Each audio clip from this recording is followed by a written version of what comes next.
The road of silence. The wind was dry and full of dust. Cars rushed past without slowing down. No one looked. No one stopped. On the side of a quiet dirt road, an alien woman sat with her back against a broken fence. Her arms were wrapped tightly around a small child who was no older than 3. She looked tired, not just in her body, but in her soul. Her skin was a soft blue. Her eyes, large and filled with pain, searched the sky like she was waiting for something. Hope, maybe. Or death. The child in her arms coughed, weak and slow. It was a terrible sound. 3 people walked by. One looked at her. He frowned and kept walking. Another laughed. The 3rd one whispered, "Aliens don't belong here," and crossed to the other side of the road. The woman didn't speak. She just held the child tighter. Hours passed. And then, the sound of a truck. Slow this time. The brakes squeaked. It stopped near her. A man stepped out. Human. Tall. Maybe in his 30s. Short brown hair, work boots, flannel shirt. He looked like someone who worked with his hands. His name was Eli. Eli didn't say anything at first. He just looked at the woman and the child. Something in his chest hurt when he saw their faces. Not from fear. From something else. From feeling.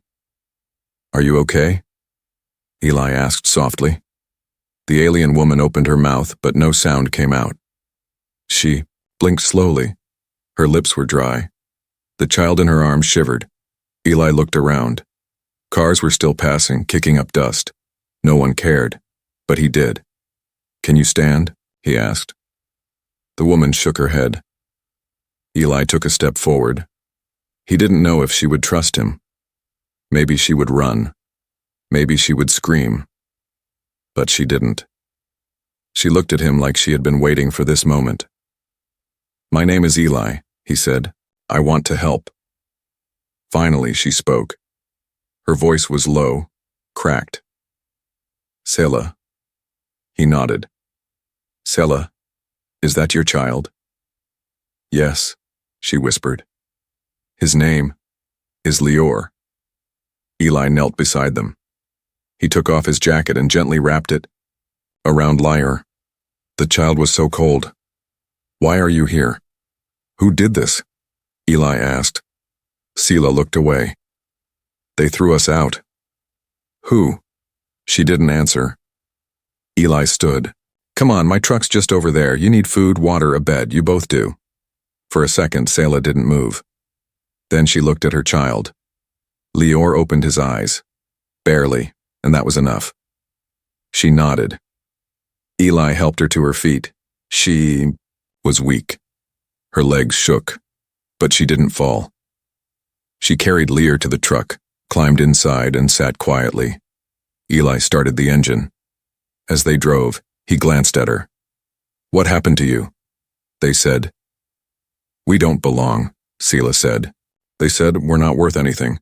Eli didn't answer. He just gripped the steering wheel tighter. After a few minutes, he said, "Where I'm taking you, no one's going to say that. Not to me. Not to you." Selah didn't believe it.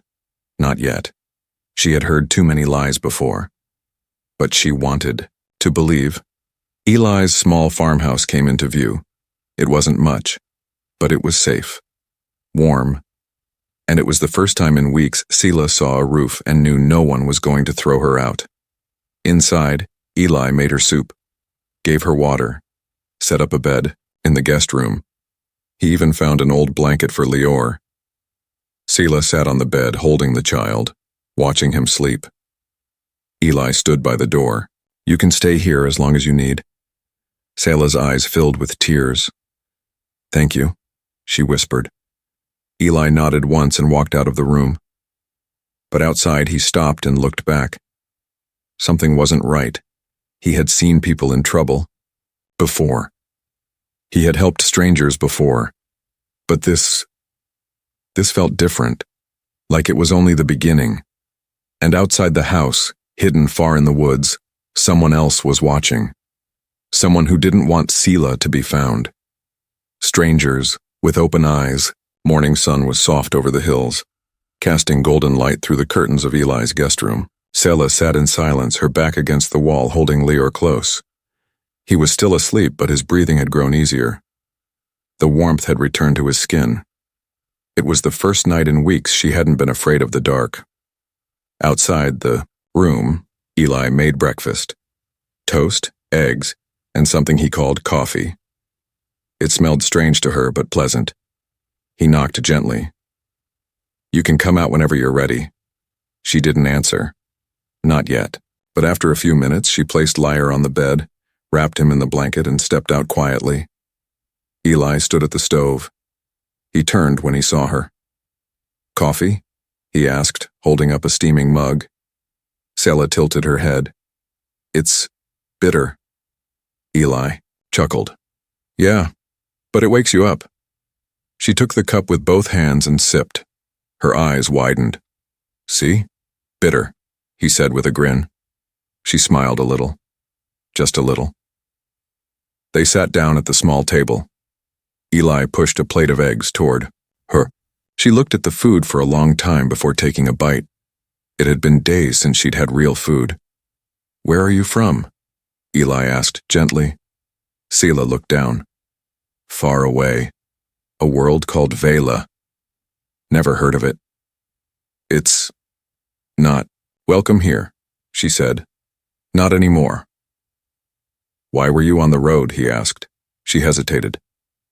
"We escaped." "From what?" She didn't answer. Outside, deep in the trees, a man stood with binoculars. He wore a black coat, eyes sharp, mouth tight. A small device buzzed in his ear.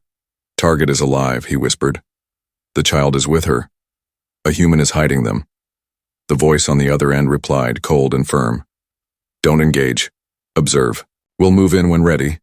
He lowered the binoculars and waited. Watching. Later that day, Eli cleaned out the barn. He wanted to make sure there was space if they needed more room. Selah stayed with Lior, who had finally woken up. He was weak, but curious. He touched everything, the blanket, the lamp, even the floor, like it was new to him. "Lior," Selah whispered, brushing his hair. "We are safe. For now." The boy smiled. Suddenly, there was a knock at the front door. Eli walked over, wiping his hands on a towel. When he opened it, a man in a gray uniform stood on the porch. "Morning," the man said. Eli raised an eyebrow. "Can I help you? We're doing a survey, checking on citizens in the area. Have you seen anything unusual lately?" Eli's heart skipped. "Like what?" he asked. "Strange lights, unknown individuals, non-locals." Eli crossed his arms. "Just me and the wind out here." The man gave a thin smile. "Mind if we look around?" "Actually, I do. Sir, unless you've got a warrant, you're not stepping foot on my land." The man stared at Eli for a moment, then nodded. "Of course. Thank you for your time." He turned and walked back to a black car which drove off slowly. Eli closed the door and locked it. He walked into the guest room.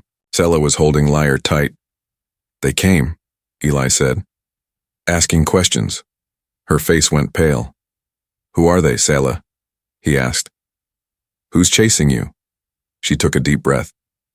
"They are called the Searchers. They hunt escapees from the program." "What program?" "On Vela we were created," she said softly. "Not all of us were born free. Some of us were designed, trained, owned. You were a slave?" She nodded. "I escaped with Lior because he is different. They wanted him for testing." Eli sat down, shocked. "Why him?" "Because of what he can do," she said. "His blood heals." Eli blinked. "What?" "His father was human," she whispered. "He was not kind, but Lior. He carries something they want, something that can cure." Eli leaned back, staring at the ceiling. "That explains why they want you." She nodded. "They will not stop." Eli stood.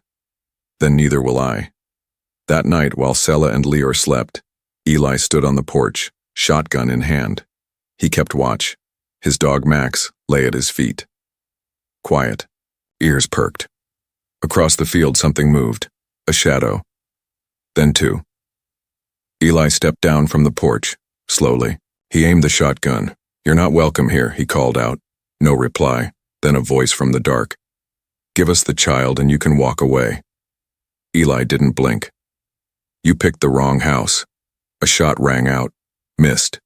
Eli fired back. The figures ran, but it wasn't over. It was just starting. In the morning, Eli packed a bag. "We can't stay here," he said. "They found us. We need to move." "Where will we go?" Selah asked. "Somewhere they can't follow. I know a place, underground network. They help people like you, aliens, refugees." You've done this before?" she asked. He nodded. "Not exactly like this, but close enough." Selah looked down at Lear, who held her hand tightly. "Then we trust you," she said. "Good," Eli replied. "Because from now on, we run together. The ones who want her back." Ellie drove fast, but careful. It was still dark. Selah sat in the passenger seat holding Lear in her arms. The boy was quiet, resting against her chest. The road ahead twisted through trees and hills, far away from towns and people. "We'll stop for fuel in 2 hours," Eli said, eyes on the road. "There's an old contact of mine at a safe house. She used to help aliens find shelter." "Will she help us?" Selah asked. "She owes me a favor," Eli said. "She'll help." They drove in silence for a while. Selah stared out the window at the night sky. Her mind drifted to the past, memories she wished she could forget. 6 years earlier, Velasela walked through cold steel halls with her head down. Cameras watched every step. Collars buzzed if anyone stopped. The compound was large, full of others like her. Trained, tested, used. Then came him, a human scientist named Dr. Varon. He picked her for his project. He didn't speak kindly. He didn't treat her like a person. She was an object, a tool. But then came the child. Selah didn't even know she was pregnant until it was too late. They tried to take the baby, run experiments. But she ran. She stole a shuttle during a system blackout and escaped through a secret jump gate to Earth. The cost of escape was high, but not higher than her child's life. Present. Highway 19 Ueli looked at the fuel gauge. Almost empty. "There's a station ahead," he said, "but we have to be careful." They pulled into a dusty gas stop, almost forgotten by time. Eli stepped out, looked around. No cameras, no signs of activity. "Stay inside," he told Selah. As he pumped the fuel, a truck pulled in behind them. Old, black, loud engine. 3 men inside. Eli tensed. The driver stepped out. Tall, scars on his arms, a strange black badge on his jacket. It wasn't police. It was something else. The man looked at Eli, smiled with sharp teeth. "You traveling far, friend?" "Just passing through," Eli replied. "You alone?" Eli paused. "Yeah, liar." The man chuckled. "Sure you are." Eli kept his hand close to his belt, where a small plasma pistol rested in a hidden holster. The man walked around slowly, peeking into the truck's back window. He saw something move. Leor's tiny shadow. His smile vanished.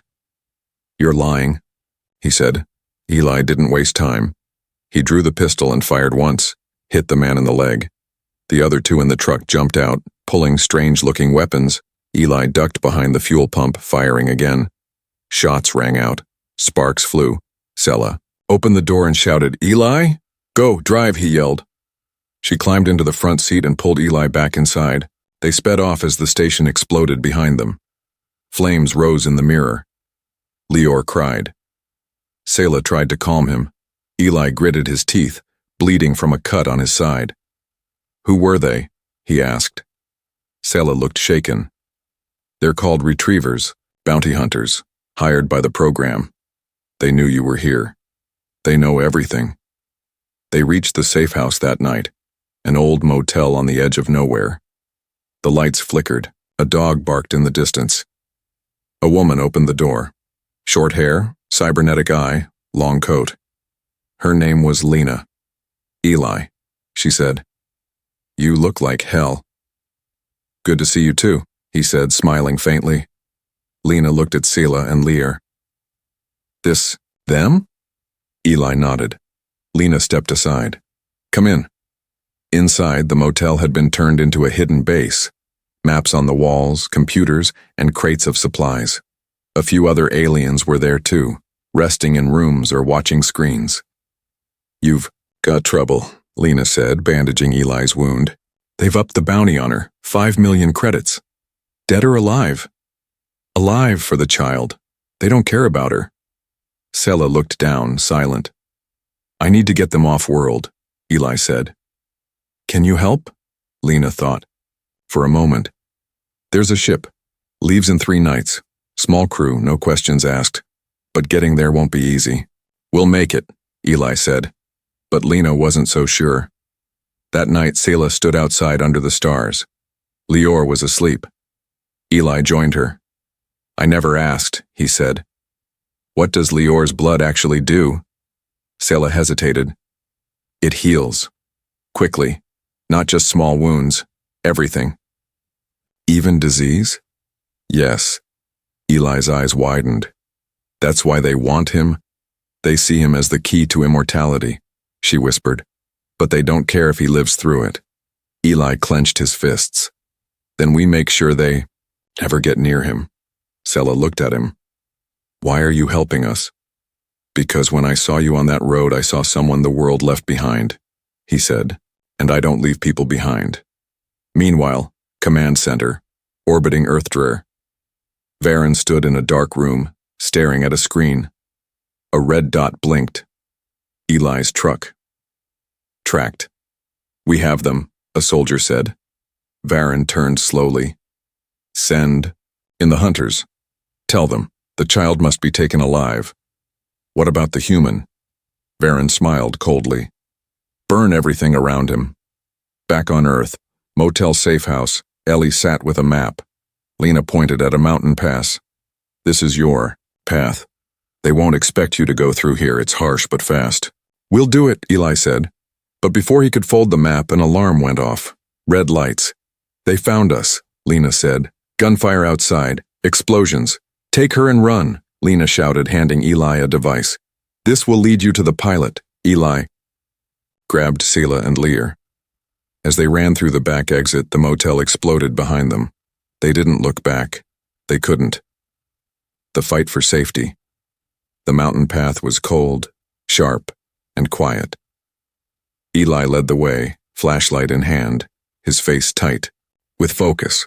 Behind him, Selah held Leor close, wrapped in a thick thermal blanket Lena had given them before the attack. The child had fallen asleep, his tiny face pale but peaceful. How much farther? Selah whispered. 2 more hours, Eli said. Then, we reached the pickup point. Their boots crunched over loose rocks. The trail wound through high cliffs, narrow ledges, and thick trees. Each shadow looked like an enemy. Each sound made Selah's heart jump. Above them, the moon broke through the clouds. A cold wind blew through the trees. What if they're already there? Selah asked. Eli looked back at her. Then we fight. Hours earlier, ruins of the safe house flames rose into the sky. Black smoke choked the stars. A group of soldiers walked through the wreckage, checking bodies, scanning for traces. No sign of the child. One said. The commander's helmet glowed red. They escaped. He touched the side of his helmet. Send in Hunter Unit Theta 7. Permission to use live fire. We stopped them before they reached the pass. Present. Mountain Pass, Sector 6. They came at night. 4 black ships, silent and fast, landed in the forest below the cliffs. From the shadows, they emerged. Soldiers in dark armor, visors glowing, weapons silent but deadly. They were trained, for one purpose, capture or kill. Eli stopped at a flat ledge and pointed. We'll rest here just for 5 minutes. Selah laid Leor down gently. The child stirred, mumbling in his sleep. Eli took out a small scanner Lena had given him. It blinked blue, safe. For now. Selah sat beside him, breathing hard. I wasn't. Built for this, she said quietly. You were built to survive, Eli replied. And that's exactly what you're doing. Sela looked at him, her eyes soft. You've lost things too, haven't you? Eli didn't answer for a moment. A long time ago, he said. My brother. Military op gone bad. We were supposed to protect people. Instead, we watched them burn. Sela said nothing. Pain recognized. Pain, a twig snapped.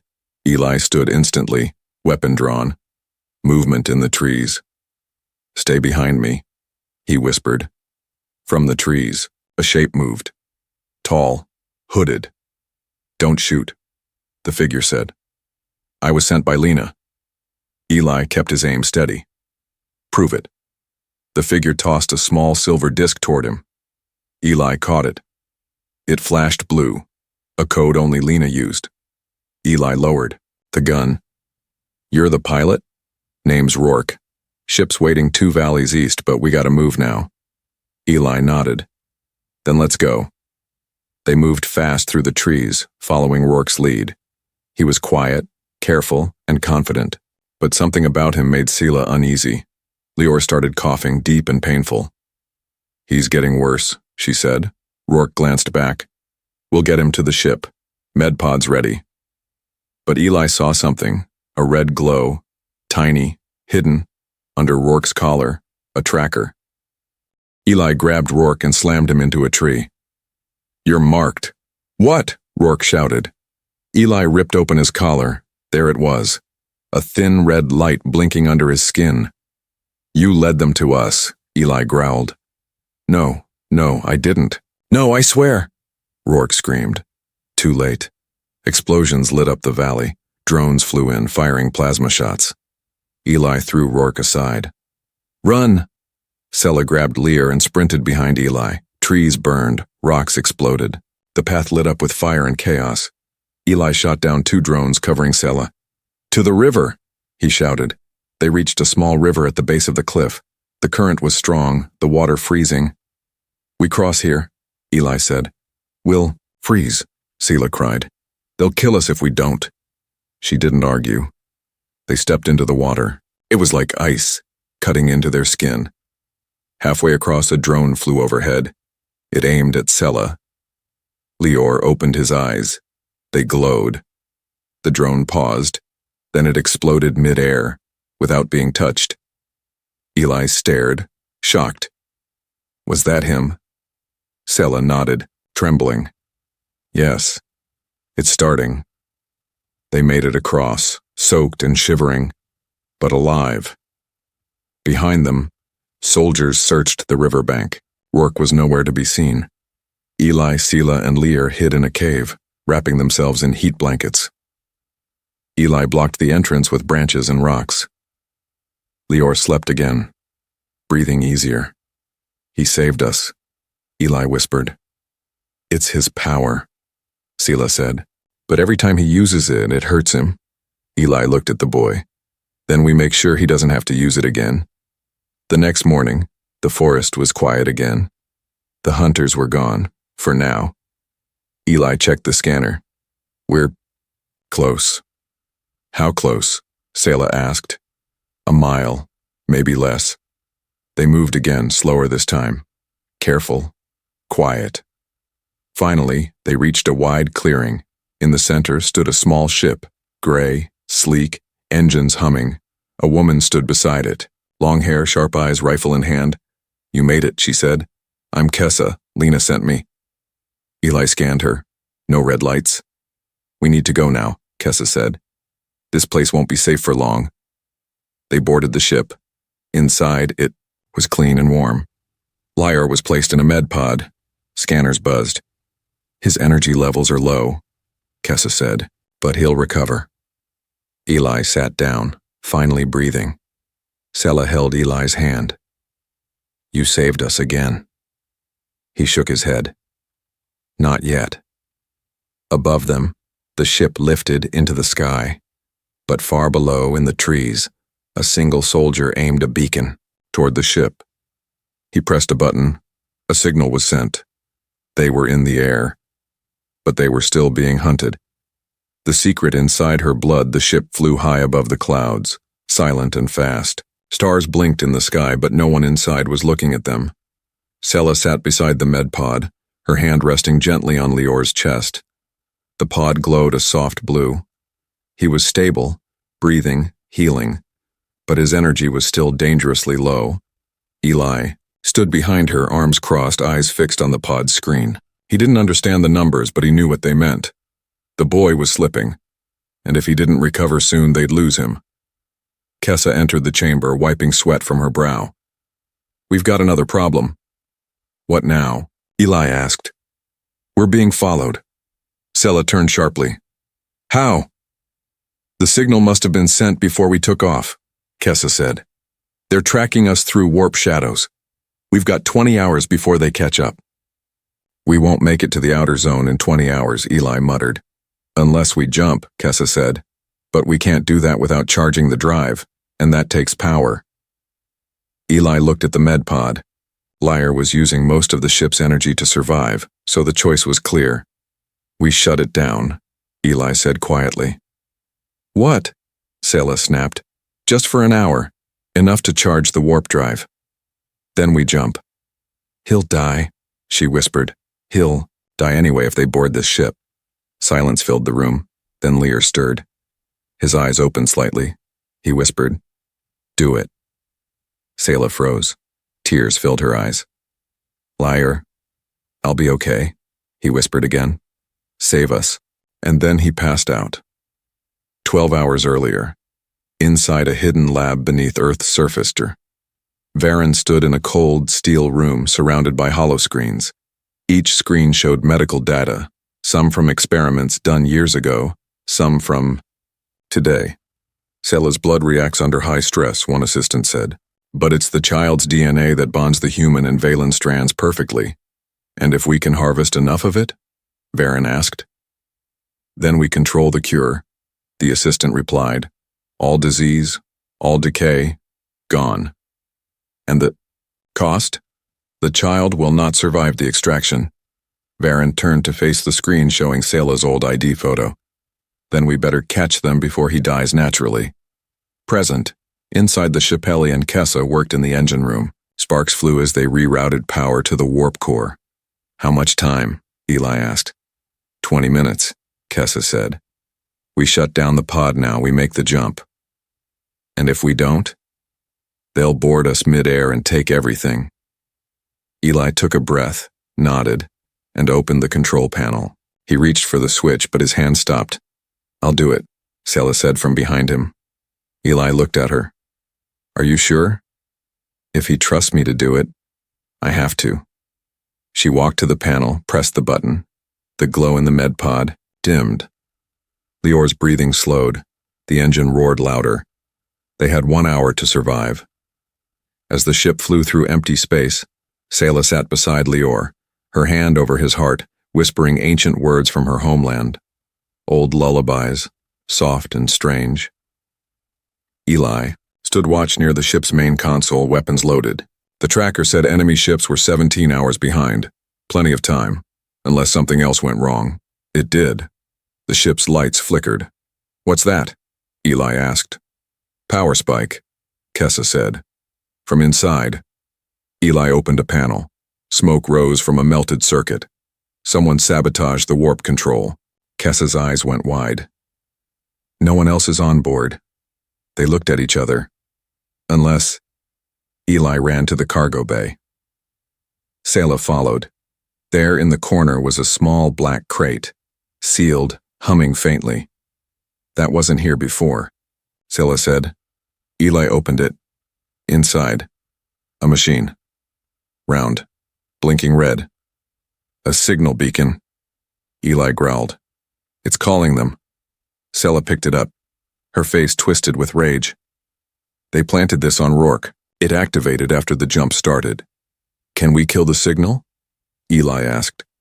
"No," Kessa said, entering the room. "But we can dump it." She opened the airlock door and threw the device out. But the damage was done. They'd lost their lead. 40 minutes passed. Lior's pulse dropped again. We have to turn it back on, Selah said. Now. Warp core's almost charged, Eli said. 10 more minutes. Lior's eyes opened. He gasped. His hands reached out, trembling. Mama. Selah rushed to him. I'm here. But then, something changed. A glow came from his chest, not from the pod, from within him. His veins lit up with light. His skin shimmered golden blue. Eli and Kessa stepped back. What is happening? Kessa asked. Selah looked stunned. He's evolving. The light pulsed outward, gentle but strong. The ship shook slightly. The engine roared louder, faster.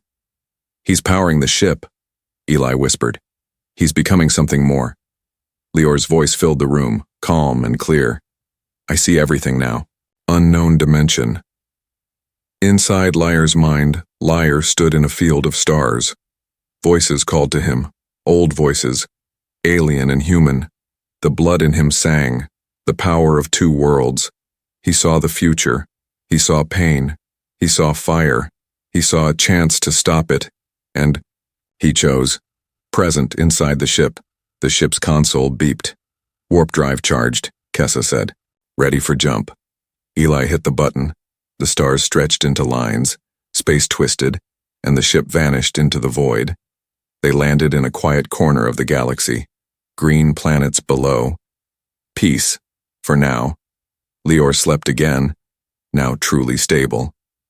What did he do? Eli asked. He connected, Selah said softly, to something bigger. Will he be okay? He will, she said, but now others will feel him too, the ones who created me, and those who fear what he is. Eli sighed. Then we better start preparing. Deep space, command ship of Dr. Varen alarms rang. A technician screamed, Sir, the child initiated. A power surge strong enough to crack space. Varen stood in silence. He's no longer a subject, the tech whispered. He's a force. Varen turned, eyes burning. Then we stop him, before he becomes a god. A human among aliens, the ship descended into the clouds of a green moon called Tavrael. Thick forests covered the surface. Deep lakes shimmered like mirrors. It was one of the last safe places left, hidden, protected, off the maps of the human and Valen empires. Eli stood near the cockpit staring at the vast alien jungle below. How do we know they won't shoot us down? He asked. Kessa smiled. Because they're expecting us. Behind them, Selah held Lior's hand. The boy was stronger now. His eyes still glowed softly, but the light didn't flicker. It pulsed, steady, powerful. As they landed, giant gates opened at the edge of a mountain. The hidden base revealed itself. Towers carved into stone, glowing walkways, and guards wearing silver armor.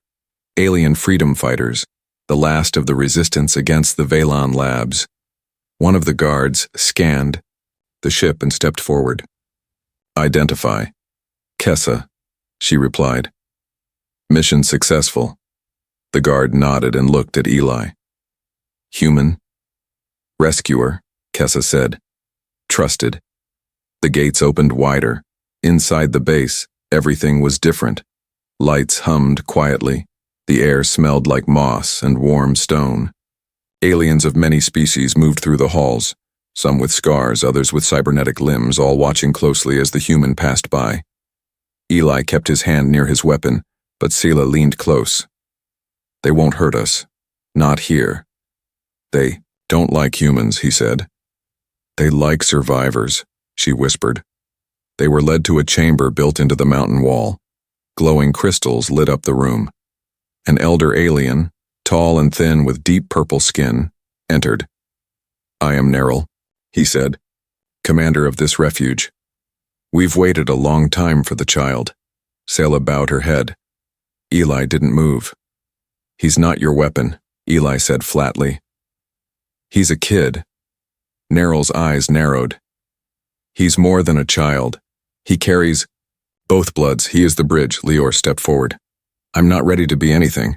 Neril walked closer and touched the boy's forehead. You are already more than you know. Eli and Selah were shown to resting quarters. The first true beds in days. Warm food, clean water, soft light. For a moment, it almost felt like peace. Almost. But not for Eli. He couldn't sleep. He walked the hallways at night, passing strange alien machinery and whispering voices. He heard stories of those who had died trying to protect someone like Sela, of humans who had betrayed the resistance, and of one name that returned again and again. Dr. Varen, in the control center. Eli stood over a glowing map. "What do you want to know?" Neril asked, appearing behind him. "How close is Varen?" "Too close," Neril said. "He's building something, a facility bigger than anything we've seen, a harvesting ground. If he gets the child—" "He won't," Eli said. "Not while I breathe." Neril studied him. "You are unusual. For your kind." Eli shrugged. "Most of us are. The others just never get the chance to prove it." The next day, Lior was tested, not with machines, but with memory crystals, ancient alien tools that measured not just power but heart. Sela watched nervously as the child touched the first crystal. Visions exploded, stars being born, planets dying, wars flashing through space. Eli stepped forward. Enough. But Lior didn't move. His hand stayed on the crystal. Then his voice echoed through the chamber. "I see him." "Who?" Sela whispered. Lior's eyes filled with tears. "Varen. I see what he's building. I see where he is." Neril gasped. "He's linked. Fully linked." Across the stream of mind, Lior fell backward. Eli caught him. "He knows where Varen is," Eli said. "And Varen now knows we're watching him." Neril replied darkly. "He'll strike faster." A council was called. Neril, Kessa, Eli, Sela, and others gathered around a glowing table. "We attack first," Eli said. "We do not risk the child," Neril argued. "He's not safe anywhere," Eli said. "We take the fight to them." The room fell silent. "I'll go," Eli added. "Alone if I have to." Sela grabbed his arm. "You won't." Neril looked at them both. "The human speaks like a warrior. He'll lead the mission, but not alone." Kessa nodded. "I'll go too." 5 hours later, launched by as they prepared for battle, Sela pulled Eli aside. "There's something I never told you." He paused. "What is it?" She took a deep breath. "I was made in the same lab Varen built. I wasn't just a slave. I was his favorite test. I have the same ability as Liar, only broken, incomplete." Eli frowned. "What do you mean?" She looked down. "My blood can destroy, not heal." "Why didn't you say this before?" "Because I was afraid," she said, "of what it made me." Eli touched her face. "You're not broken. You're a mother, a fighter, and you saved him." "That's all that matters," she smiled faintly. "Just promise me. If I fall, you protect him." "No," Eli said. "You're not falling." They boarded the ship. The attack had begun. In orbit, Dr. Varen's facility giant towers rose from the surface of a barren moon. Machines hummed. Tubes carried green liquid. In the center, a giant core glowed. Varen stood at the top chamber, watching monitors. "They're coming," one tech said. "Let them," Varen replied. "They're walking into my hands." Behind him, a cage opened. A tall figure stepped out, half metal, half bone. Eyes burned red. "The prototype is ready," the tech said. "Send him after the human." Back in the skies, Eli's strike team ships flew low through canyons. Red alarms blared. Missiles exploded. "Get us to the West Tower!" Eli shouted.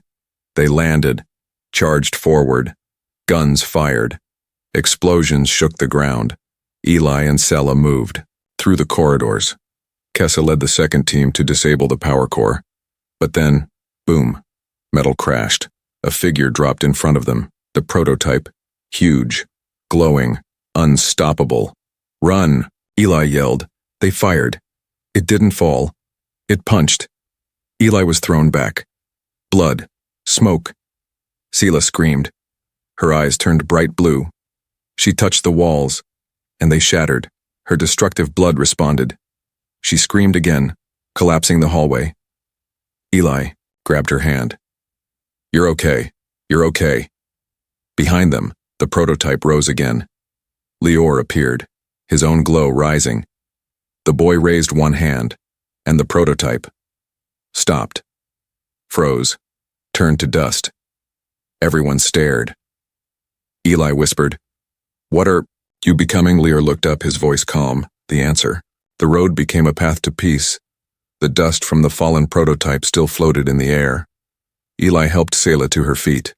She was pale, shaking, but alive. Her blood had destroyed metal, crushed steel, and stopped something built to kill. And Lior had done something no one expected. He had ended it, with a look. "How did you stop it?" Eli asked.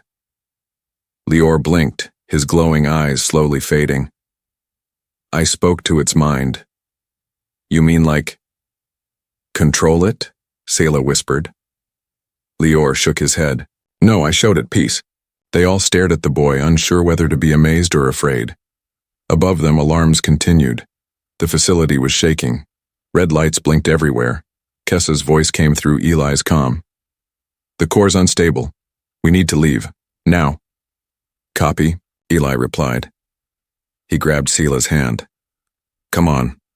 Lior stood between them, quiet, watching everything as if he already knew what would happen. They ran through the hallways, passing burning doors and broken machines. Bodies of soldiers and drones littered the floor. Resistance fighters pushed forward from every direction. In the main chamber, the final confrontation waited. Tervarin stood near the control panel, hands behind his back, calm as ever. "Eli," Varin said as they entered. "And my dear experiment, welcome home." Selah stepped forward. "I was never yours." "Of course you were," Varin said coldly. "You and the boy. You're the greatest creations I ever made." Eli raised his rifle. "Back away from the controls." Varin smiled. "Or what? You'll shoot me? And the only man who understands what that child truly is?" "He's not yours," Eli growled. Lior stepped forward. "You don't understand me." Varin tilted his head. "Don't I? Your blood, your power. It's the cure, the future, the end of weakness." Lior shook his head. "You only see power, not life." Selah's voice shook. "You wanted to use him, you would have drained him dry." "For the greater good," Varin replied. "One life for billions." "You sound like a god," Eli said. "But you're just a man playing with people like tools." "Then let me show you what a god can do," Varin sneered. He slammed his hand on the console. A hidden chamber opened. Inside it, a new machine hummed to life, a reactor that began absorbing energy from the facility's core. Lights flickered. The ground trembled. "What is that?" Selah shouted. "If I can't have the boy," Varin said, "I'll rewrite the world. This machine will release his energy across the stars. If I can't own peace, I'll force it on the galaxy." Lior stepped forward. "You don't have to do this. It's already done." The machine roared. Waves of pressure slammed through the chamber. The resistance fighters fell back. Kessa's voice came through again. "Core breach in 5 minutes. The whole moon will blow." Eli aimed his weapon. "It ends now." But before he could shoot, Lior raised a hand. "No," he said. "He has to see." And Lior walked to the machine. Selah cried out, "Lior, no!" "This is my choice," he said. "It started with me. It ends with me." He reached the machine and placed both hands on the core. His glow returned, brighter than ever. Everything froze. Time stopped. Inside, the light lyre floated in a sea of white. He saw Varin, his pain, his past, his ambition. He saw Selah, her sorrow, her strength. He saw Eli, his courage, his hope. And then, he let go. He released everything, not to destroy, to heal. Outside the machine, a massive wave of energy burst through the facility. But it didn't burn. It mended, walls rebuilt, circuits repaired, bodies healed.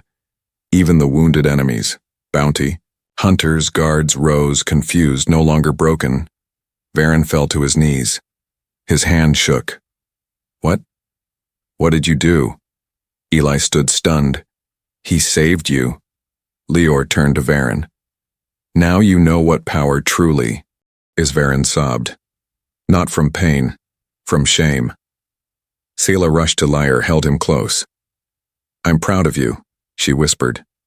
I just want peace, Lior said, his voice faint. And then he fell unconscious. But he was alive. 1 week later, the alien refuge on Thavril news had spread across space. Dr. Varen was arrested by human and alien peace councils alike. His labs were shut down. His research destroyed. No one would ever use children like that again. Eli sat on a bench in the garden watching alien children play. Lior was among them, laughing, whole, free. Selah walked over, holding 2 cups of warm drink. He's happy, she said, handing one to Eli. He earned it, Eli replied. So did you. Eli looked around. Never thought I'd be welcome. In a place like this, you're not just welcome, Selah said. You're a hero. Eli chuckled. Don't feel like one. Selah leaned in. You didn't feel like one when you stopped on that road either. They sat in silence, side by side. Then Neril approached, holding a scroll. What's this? Eli asked. A charter, Neril said. For a new alliance, human and alien, signed in Lior's name. Eli opened the scroll and smiled. He gave the galaxy peace. On a road no one else cared about. Far away. Deep in the stars a light still pulsed from Thavril. Not a weapon, a beacon, and across the galaxy others felt it. Those in pain, those forgotten. They looked up and knew they were not alone, because one human walked a road no one else would walk, and gave the lost a future.